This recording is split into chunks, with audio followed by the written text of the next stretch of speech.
everybody. Welcome back to Truth Revealed. I'm Sergio Gennaro.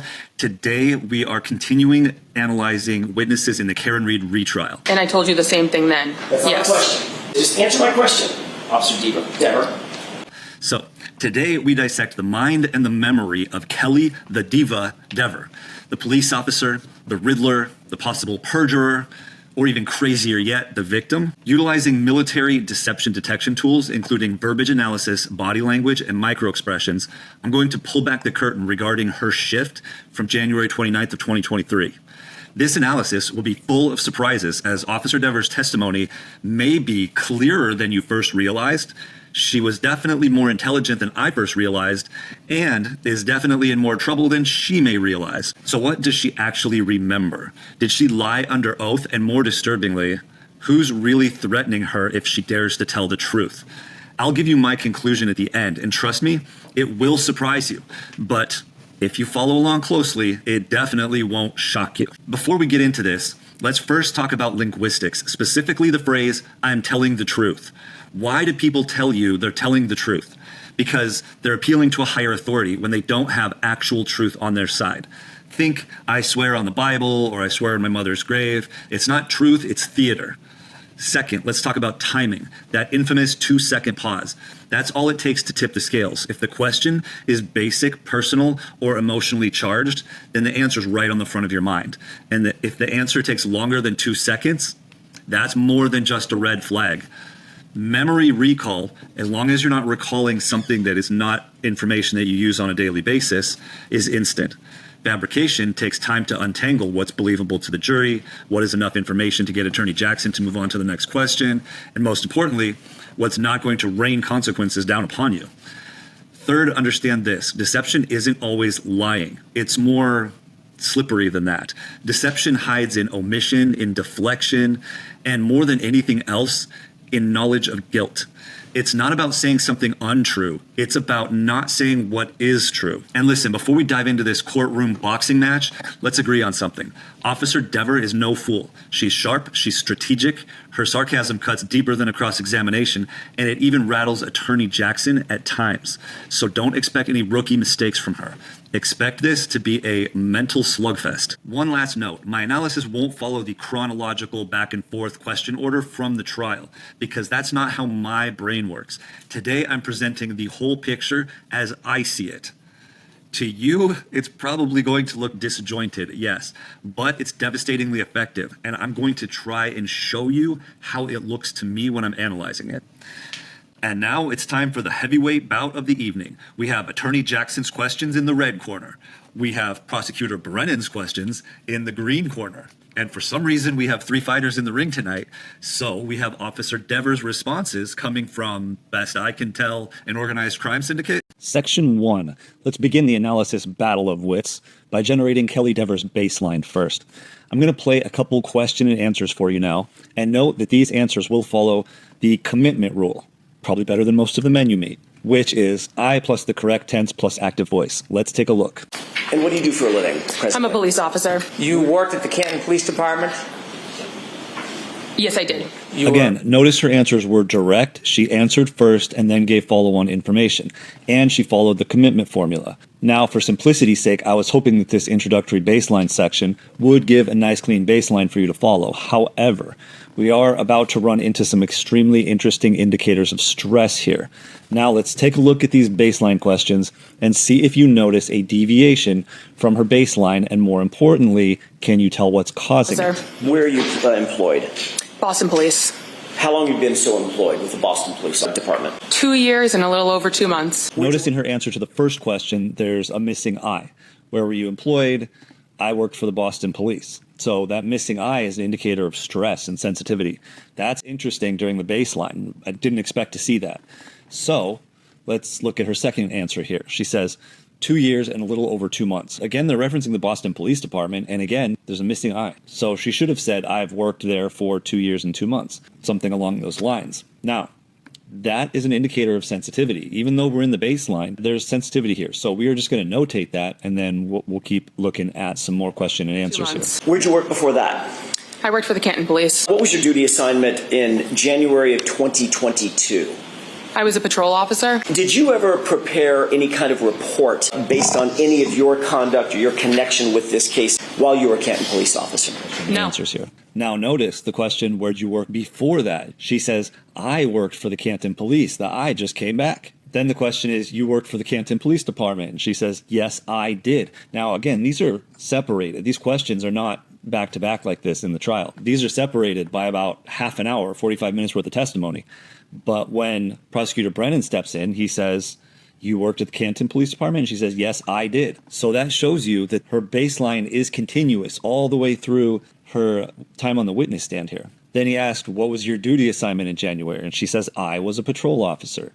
Did you ever prepare any kind of report based on your conduct? She says, no. That's a truthful no. Notice that she has used no without any extra verbiage truthfully here.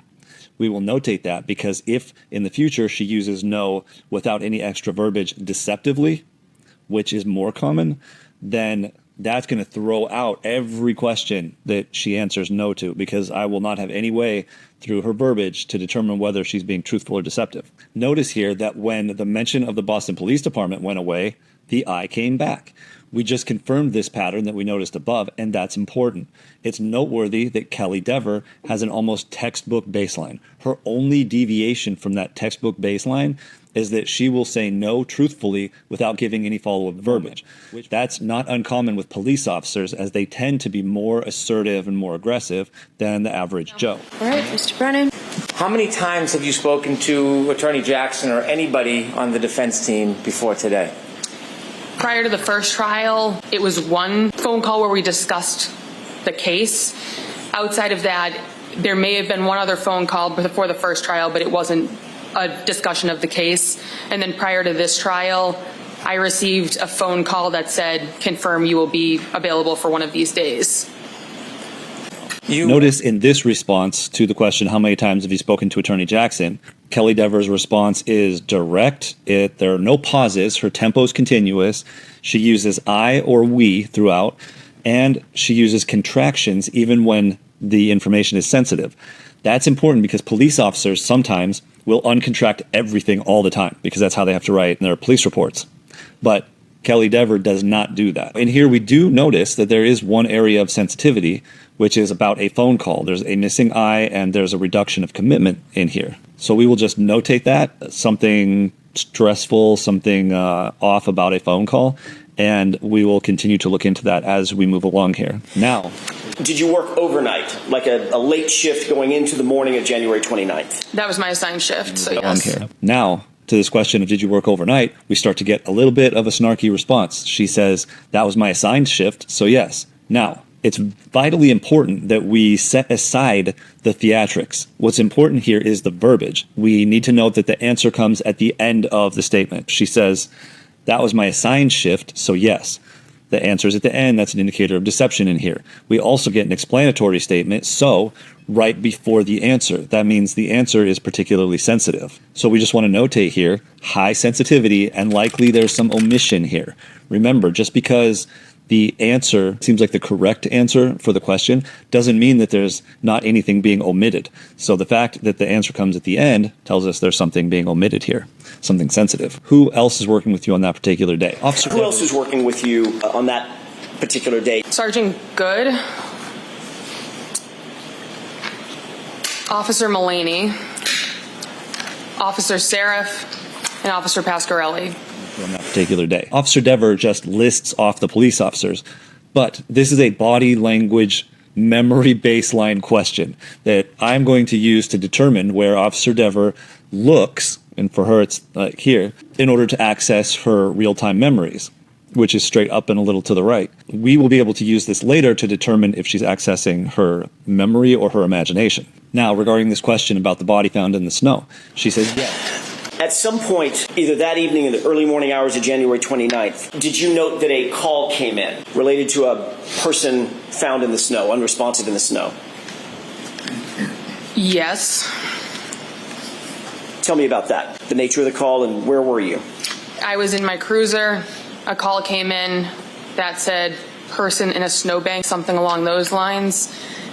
Immediately followed by that transmission, my sergeant requested that I come to take over dispatch. No.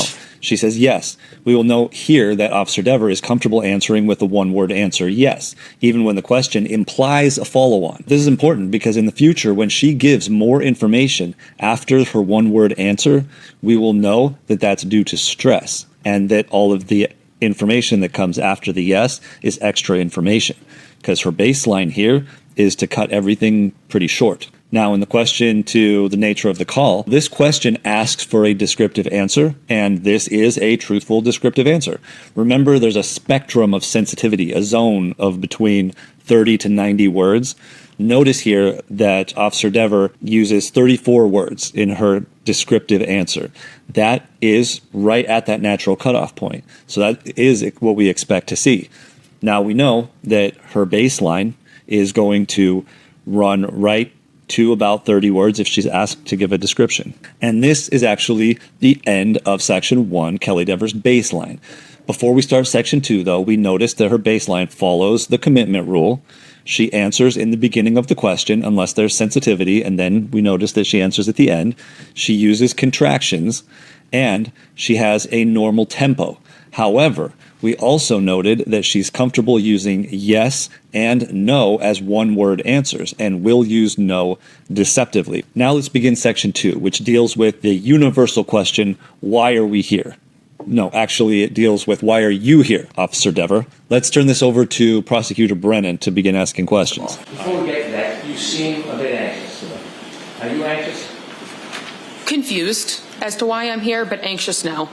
All right, he asked her if she's anxious to be there. She says, confused. Okay, we have a missing I here. She doesn't say I'm confused. She says confused. Officer Dever also answers at the end, which equals deception, which means she is, in fact, anxious, because that's the question here, is whether or not she's anxious. So remember, when she was talking about Boston, we saw stress. And now when we see a question about her testifying here today, we see that she's anxious. So what's the connection to Boston and testifying? Well, what's the connection to stress and anxiety? We are just going to notate this for now, and then we'll come back to that in a little bit. So here we have Attorney Jackson asking basically the same question. Do you want to be here today? And I have no relation to this case, so Do you want to be here today? I am put on the stand in a murder trial. I don't know why I'm here. I have no connection to this case. And Officer Dever doesn't answer the question, which equals deception. She also uses I don't know, which for her is a deception tag. You'll see that more later, but I'm just letting you know that now. Do you want to be here today? She says, I don't know why I'm here. So she knows exactly why she's there, and that should make sense that she knows exactly why she's there. Now, she doesn't want to be there, but she knows why she's there. All right, now this is skipping forward a little bit to the perjury question. What were you discussing when you were threatened with perjury? They were essentially telling me what they were looking for me to say on the stand. She says they were essentially telling me what they were looking for. Essentially here means she actually inferred what they wanted her to say based on the questions they asked her. This seems pretty standard. Nothing nefarious. What were they looking for you to say? They were looking for me to say that I saw Higgins and Berkowitz in the garage with the car. I know Prosecutor Brennan asks, what were they looking for you to say? And she says, they were looking for me to say that I saw Higgins and Berkowitz in the garage with the car. Now notice that the car is a vague term. She didn't say with the Lexus or Karen Reed's car. So I just want to notate that. It doesn't necessarily mean that there's anything wrong with that, but her lack of specificity here is something that I want to notate. Now, let's jump to Attorney Jackson's question. So you have no idea why you're here, and she says, You have no idea why you're here? You've never talked to me. Nobody on the fence team's talked to me since prior to the first trial. So I don't have any idea why I'm here. why you're here? And she says, you have never talked to me. Nobody on the defense team's talked to me since prior to the first trial, so I don't have any idea why I'm here. Now, let's get pedantic for a second here. She says, you have never talked to me. Nobody on the defense team's talked to me since prior to the first trial. So she actually says that she's never talked to Attorney Jackson before, but she talked to his team only before the first trial. The other thing we want to notate here is the second statement is a lie, not only based on the first statement, but she also says, so I don't have any idea, which is an explanatory statement plus a negative statement, which equals deception. Then we also have the word never. Just want to highlight that. You have never talked to me. Now, How does this statement about having never spoken with Attorney Jackson play in? Well, let's go back to Attorney Jackson having just asked, do you want to be here today? His follow-on question after that was, Ms. Dever, did you understand my question? Ms. Dever, did you understand my question? Yes, I did. You threatened to charge me with perjury during our phone call prior to the first trial if I didn't lie on the stand right now. I'm telling you, I did not see anything. Factually, I've been provided evidence by a timeline that it is not correct. And she says, yes, I did. Perfect. Yes, I did. Asked and answered. Moving on. Oh, wait, you have more to say? Okay. Just keep in mind that everything else that you say is going to be extra information. And so she continues. You threatened to charge me with perjury during our phone call prior to the first trial. Oof. She says you. Pronouns will always give you away. Remember, she just said in the question above that she's never talked to Attorney Jackson. Now, this might seem like I'm nitpicking details here, but these are important. This is a murder trial. Details are literally important here. So keep in mind these questions weren't next to each other in the trial, and she forgot how she answered the first question. So that's why you see that little variation there. So she continues, you threatened to charge me with perjury during our phone call prior to the first trial if I didn't lie on the stand right now. Okay. At this point, we know that Attorney Jackson was telling Officer Dever during the first phone call that he was going to ask her in court what she told the FBI, because she told them she saw Higgins and Chief Berkowitz in the Sallyport with Karen Reed's SUV for a wildly long time. Also, when Officer Dever uses the word lie, this is called a word swap, and it has to be replaced with the word truth. We'll see a lot more on this later, but what I'm telling you here is that there is a pattern. There's tremendous indicators of deception surrounding the word lie and the word truth when she uses them, which, especially with the word lie is such a harsh word, and the word truth, when somebody tells you that they're telling the truth, that's just usually deceptive. And so in here, in order to get around that, which is not uncommon, Officer Dever mentally switches the word truth and the word lie so that she can say it more easily. Then it's just automatic. You get this automatic word swap. Now we want to ask ourselves, did Attorney Jackson say something along the lines of, you said this to the FBI, and if you say the opposite in court, that could be perjury? Maybe. Probably. But would that have actually been a threat to charge her? No. But what's important here is that the only possible way that conversation could have happened, based on the indicators here, is that Attorney Jackson told Officer Dever that she had to say in court the same thing that she said to the FBI, which would mean she was told that she had to tell the truth, hence the word swap. And so what she really said is, if I didn't tell the truth on the stand right now. Remember, her original statement was, if I didn't lie on the stand right now. So it actually makes a lot more sense when you read it that way, that she would be charged with perjury if she didn't tell the truth on the stand right now. Again, that reinforces the word swap. All right, so for the rest of this testimony, just remember that lie equals truth and truth equals lie. And every instance that you see that in is going to be just as clear as it is right here. Okay, let's go back and look at the question one more time. Ms. Dever, did you understand my question? So we covered the first half of her response. Now let's look at the second part of her response. She's saying, I'm telling you, I did not see anything. Factually, I have been provided evidence by a timeline that is not correct. So, did not see anything is an uncontracted denial, which is a deception tag for her. Again, you're going to see much more of this later, but I can't actually show you every single question at the same time in here, so I just have to tell you at this point, this is a deception tag for her, which means that she did see what she told the FBI that she saw, and that should make sense, that she did see what she told the FBI that she saw. Now it gets interesting. Timeline that it is not correct. Okay, so she says, I've been provided evidence by a timeline that it is not correct. What is it referring to? It is vague, right? We need to define that. If it was referring to the statement as implied, then she would have said it was not correct, not it is not correct, because the statement to the FBI would have been in her past at that time. But she says it is not correct, which can only refer to the present at that time, which is the new timeline that she's referring to. So she actually tells you, literally, in the sentence, I've been provided evidence by a timeline that's not correct. And the last thing I want to mention here is she uses the word factually. Factually is another way of saying, I'm telling you the truth, factually.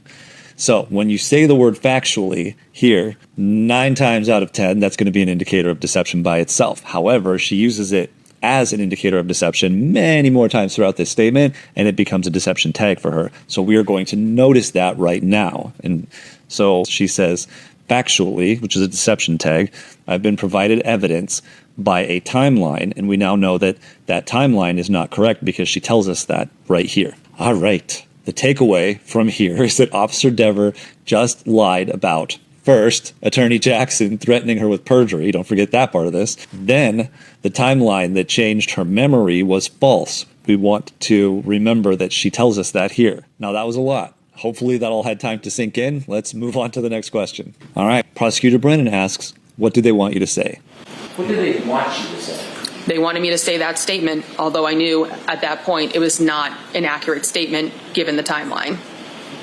And Officer Dever says they wanted me to say that statement. Now, she doesn't tell you what the statement was. She's referring to something that she said before or inferred before. Because she doesn't tell you, she doesn't technically answer this question, which is, what did they want you to say? He wanted her to say it out loud right now, what they wanted her to say. Then she continues to say, although I knew at that point, which is missing time, it was not an accurate statement given the timeline. Was not is an uncontracted denial. That means that it was an accurate statement because that's a deception tag. So it was an accurate statement. We already know that anytime she references that timeline, that's another deception tag because of the question above. So now that we know that she's using that timeline as an excuse and that her statement was accurate, we can now understand that the missing time here at that point means that before that point, something happened that caused her to have to retract that statement, even though she knows that that statement is accurate. And the thing that's causing her to have to retract it is the timeline.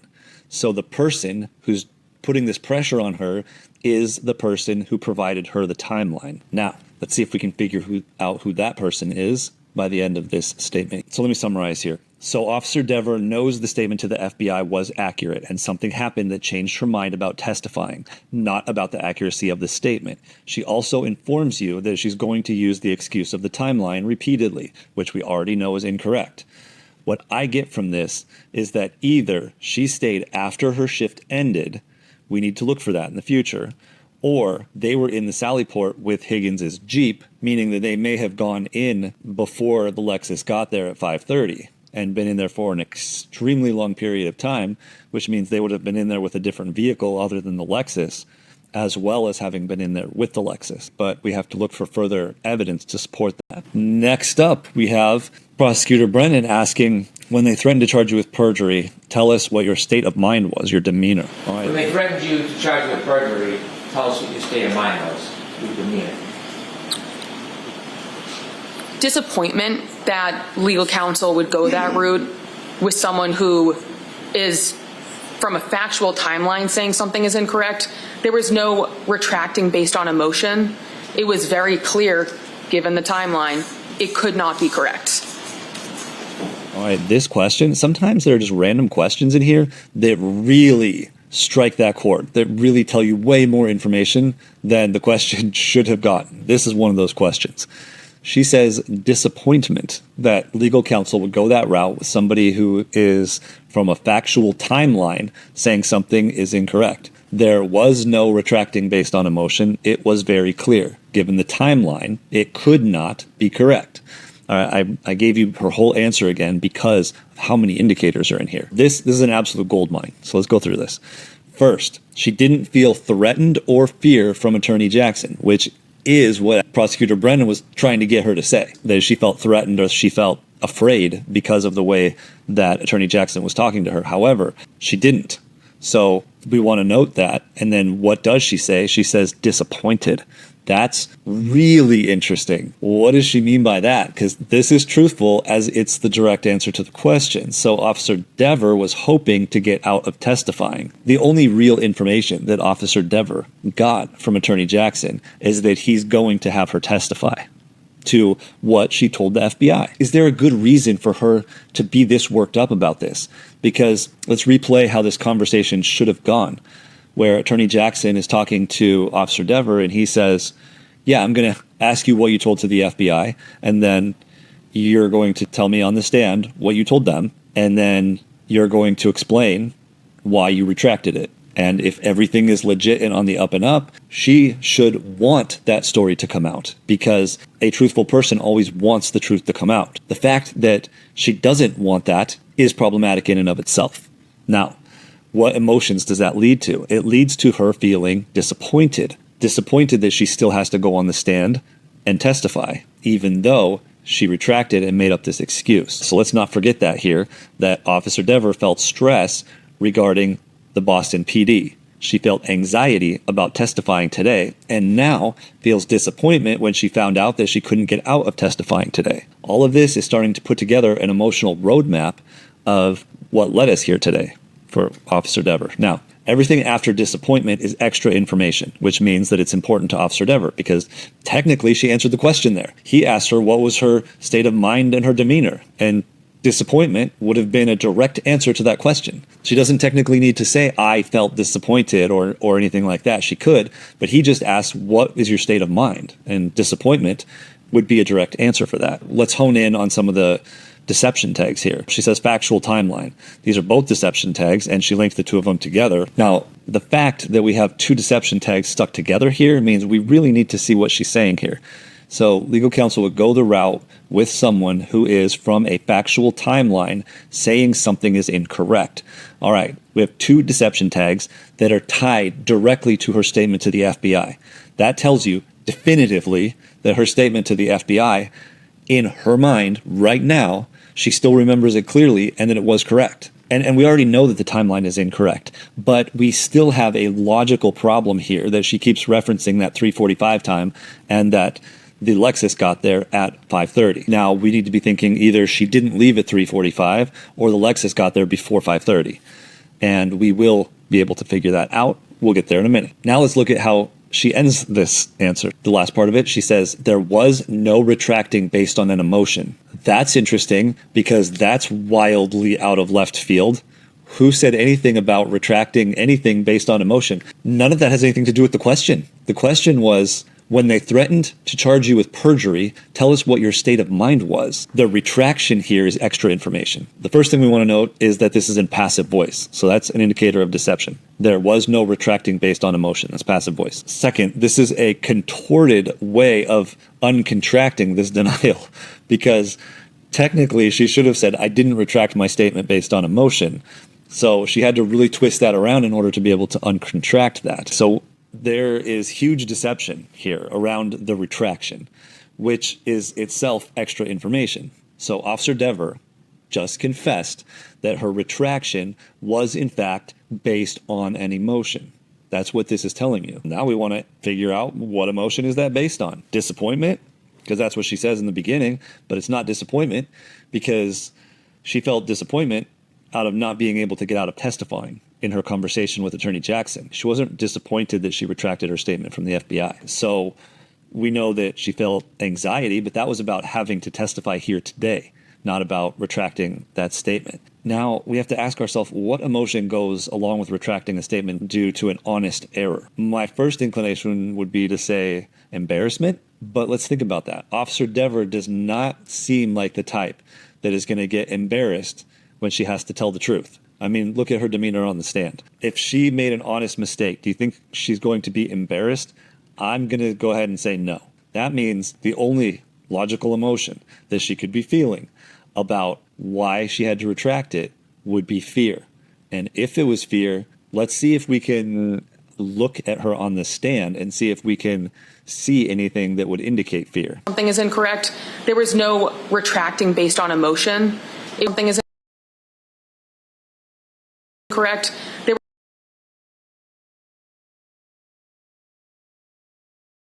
retracting based on emotion. Now, if she retracted that statement out of fear, we have to ask ourselves, fear of what? And that wraps up section 2. Why is she here? So let's move into section 3, which is, what did you see on those cameras when you were in the dispatch?